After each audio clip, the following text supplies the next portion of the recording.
I was fired in less than 30 seconds. No warning, no explanation, just a cold sentence from the new CEO, the founder's son who had barely been in charge for 2 weeks. What he didn't know was that by firing me, he had just sabotaged the biggest deal in the company's history, a deal worth hundreds of millions, and there was only one person who could legally finish it: me.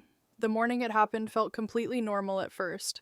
I was standing by the coffee machine on the 18th floor of Northbridge Logistics, watching the Chicago skyline glow in the early sunlight. After 12 years at the company, my mornings had become routine. Coffee, quick review of the day's meetings, then diving into whatever crisis logistics companies inevitably faced before noon. Northbridge wasn't just another employer to me. And I had joined when the company was still small enough that everyone knew everyone else's dog's name. Back then, we handled mostly regional freight routes. Now we managed international shipping networks across multiple continents, and for the last 6 months, I had been working on what might become the biggest expansion in our history: a partnership with Helios Freight, a massive European distributor that could open the door to the entire EU market. I had practically lived inside that contract. Emma, you're here early again. I turned to see Maya Patel walking toward the coffee station with a teasing smile. Maya ran communications for the company, and over the years, we had survived more corporate crises together than either of us cared to count. Just reviewing the Helios proposal again, I said. Maya raised an eyebrow. Again? That deal has already eaten half your life. 6 months, I said, and today's the final review. Before she could respond, a younger voice cut in. Emma, do you have a minute later? Lucas Reed stood nearby, holding a tablet. He had joined the company less than a year ago, a brilliant but nervous data analyst I had taken under my wing. I finished the forecasting model, he said. I think it strengthens the negotiation position. Show me after lunch, I said. His face lit up with relief. Moments like that reminded me why I had stayed at Northbridge so long, watching people grow, building teams, creating something real. But the atmosphere in the office suddenly shifted, conversations slowed, several heads turned toward the elevators, the doors opened, and Ethan Brooks stepped out, tall, expensively dressed, perfect posture. The new CEO, and more importantly, the son of the company's founder, Robert Brooks. Robert had stepped back from daily operations 2 weeks earlier. Ethan had taken over immediately. So far, and most of us were still trying to figure out exactly what that meant. Ethan walked through the office like a man inspecting property he had just purchased. When he reached me, he stopped. Emma Carter. Yes? I need to see you in my office. It wasn't phrased like a request. I followed him down the hallway while a dozen curious glances followed behind us. Inside his glass office, the city stretched behind him like a painting. He didn't offer me a chair. Instead, he flipped through a folder on his desk. I've been reviewing departmental performance, and he said. I waited, and I think it's time we make some changes. What kind of changes? I asked. He looked up. You're fired. For a moment, I genuinely thought I had misheard him. I'm sorry?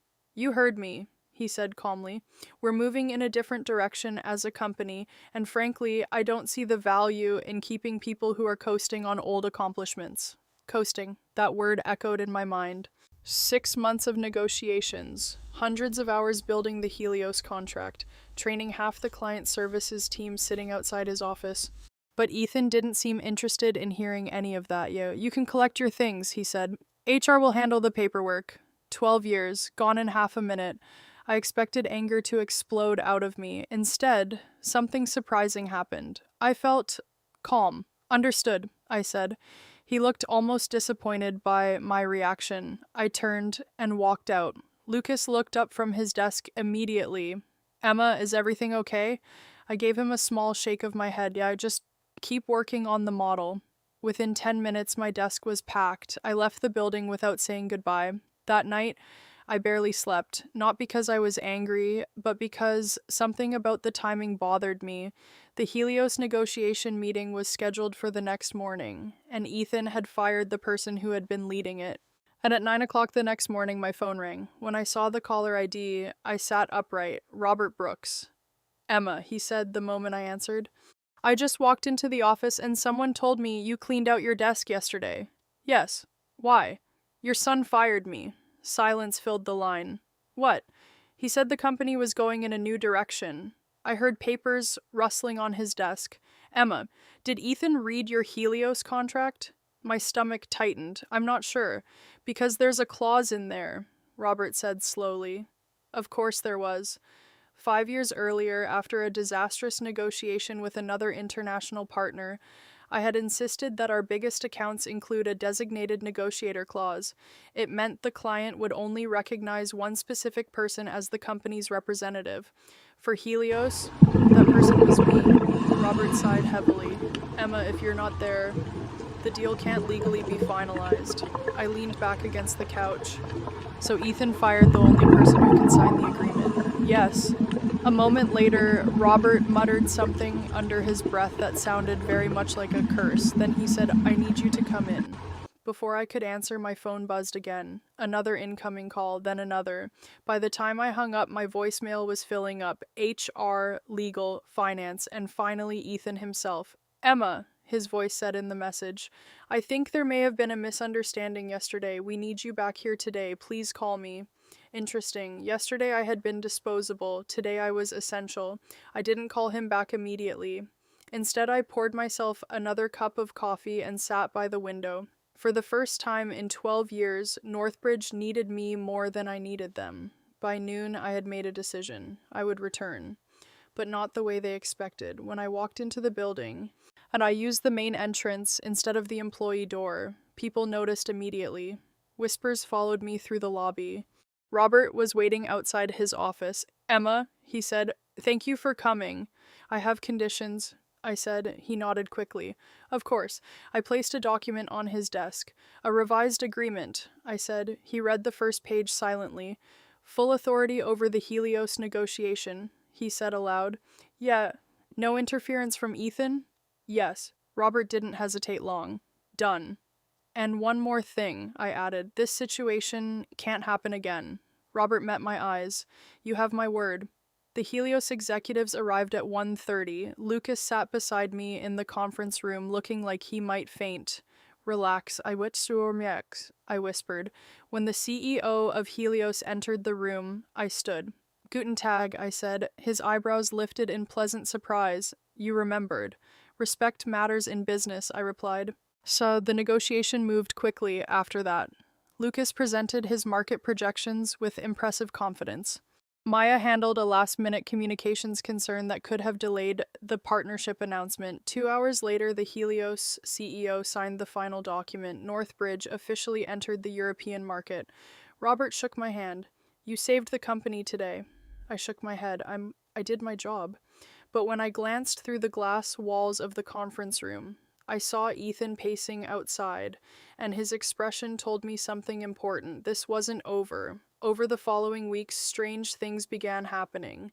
Expense reimbursements were delayed. Reports I submitted were returned unsigned. One afternoon, an email appeared in the system under my name containing incorrect client information. Except I had never sent it. I didn't need proof to know what was happening. Ethan had changed tactics. If he couldn't fire me, he would try to discredit me. But I wasn't the inexperienced employee I had once been. So I started documenting everything, every missing file, every altered spreadsheet, every suspicious login time. Lucas eventually noticed irregularities in the data logs. Maya found evidence that one of the emails had been sent from a shared office computer. Piece by piece, the story built itself. Until finally Robert ordered an internal audit. The audit meeting happened on a Friday morning. The conference room felt colder than usual. Ethan walked in late, still carrying that confident smile, until he saw me sitting there. The lead auditor began presenting the findings: system access records, email authentication logs, login attempts traced back to a workstation frequently used by Ethan's executive assistant. Ethan's smile slowly disappeared. This is ridiculous, he said. She's just bitter about being fired. I looked directly at him. I don't need revenge, I said calmly. Look, I just need the truth. Robert stood. His voice was quiet. Ethan, I gave you every opportunity to prove yourself. The room held its breath.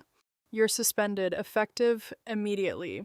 For the first time since I had met him, Ethan had no response. He simply walked out. 2 weeks later, The board officially terminated his position. The announcement was brief, no drama, just a quiet exit. A few days after that, Robert called me into his office. He slid a folder across the desk. Inside was a promotion letter. Director of Strategic Partnerships, an executive role. I didn't ask for this, I said. I know, Robert replied. That's exactly why you deserve it. I thought about everything that had happened, then I nodded. I'll accept, I said, but I want to say in how we rebuild the culture here. Robert smiled. That's exactly what I was hoping you'd say. A month later, I stood in my new office overlooking the same Chicago skyline. Lucas had just been promoted to lead analyst. Maya was now heading strategic communications, and Northbridge was moving forward again. As I walked past the conference room where the Helios deal had been signed, I paused for a moment. Everything had changed because of one decision. The moment Ethan told me I was fired.